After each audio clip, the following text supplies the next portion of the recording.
2001.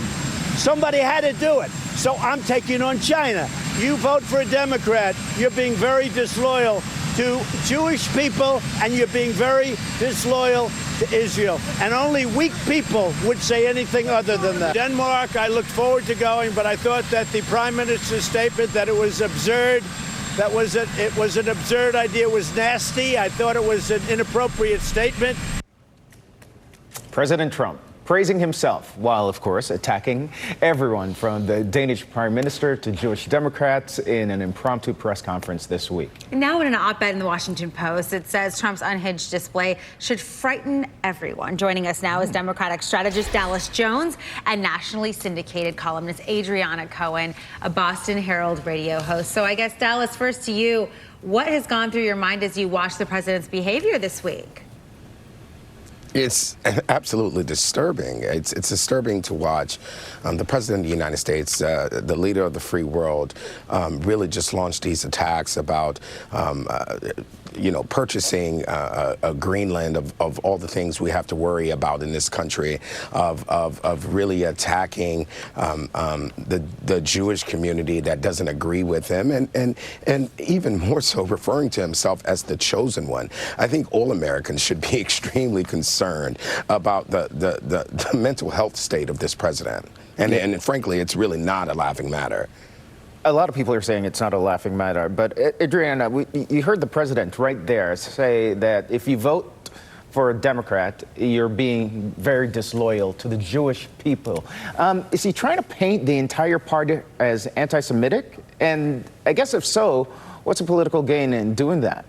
Well, I think the president, he realizes that some of these anti-Semitic remarks coming out from some of the Democratic lawmakers is very disturbing. And he's questioning why on earth aren't more Democrats who are Jewish supporting Israel and at the same time denouncing, these radical statements by, Rashida Tlaib and Ilhan Omar. As you know, Israel is our very strong, geopolitical ally. They're the only democracy in the Middle East, and it's very important that we maintain this really important strategic relationship with Israel and the United States. And to hear this anti-Semitism coming out from these two lawmakers who are part of the squad, so to speak, is quite disturbing. On the other end, you could say the same for Steve King, who has supported some white supremacist groups. You're right. Look, Steve King has made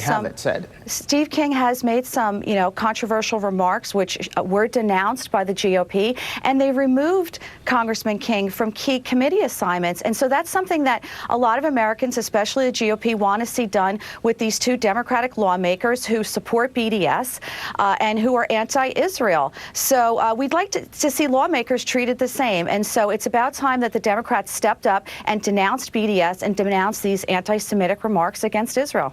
Well, we also want to take a quick look at that Washington Post op-ed. Jennifer Rubin writing that President Trump has lost the ability to differentiate himself from the country and his own psychological needs from the country's interests. To oppose him is to be an enemy of the people. So, Adriana, just to follow up on that, I mean, is that the case there? Do you agree with Rubin? Not at all. First of all, Jennifer Rubin is a Trump hater, and everybody knows it. She's a fake Republican and has never had anything nice to say about the president, despite a booming economy, historically low unemployment, and so many of achievements within this administration. Look, the president has, done a great job so far. I mean, at least his supporters believe he has. Like with jobs and the economy, wages are up, and tariffs is going to be the tariff exchange with China is going to be a rocky road. We know that it's going to be volatile. We see that in the stock market. There's going to be some short-term pain for long-term gain, and it's something that every past president should have addressed. China's intellectual property theft and this great discrepancy, the trade discrepancies is something that should have been addressed by many past administrations. So President Trump was joking when he said, "I'm the chosen one," for finally having the guts to stand up to China. But in reality, he is the only president who's doing the hard work of trying to rectify these massive trade imbalances. Dallas, what do you make of the president's performance this week that you've seen so far? And at least going into the G7 meetings, what sort of confidence does it gives you in the American leadership? Well, there was nothing I think that the American people or the rest of the world took as a joke in terms of a trade war with one of the biggest economies in the country. What it has done is it has made the reality of a recession come to light for us here, even though the president is in denial of that. As we head into the G7 summit, I hope that that the president will find the place to have conversations that are meaningful with leaders of the rest of these nations and try to reassure the fact that America is open for business, that we're not going to block American businesses from doing business with the rest of the world, and that this erratic behavior, I hear what Adriana is saying in regards to, well, his supporters support him. That's great. But the rest of us that do not are extremely concerned about the future of our country, about the stability of American leadership, not only here but abroad, and it's not a joke, and it should not be joked about. So if calling yourself the chosen one is acceptable to joke in times like these, I think the rest of America is paying attention to the fact that this president is taking that time to do so, and will probably vote their values, we believe, in the upcoming election.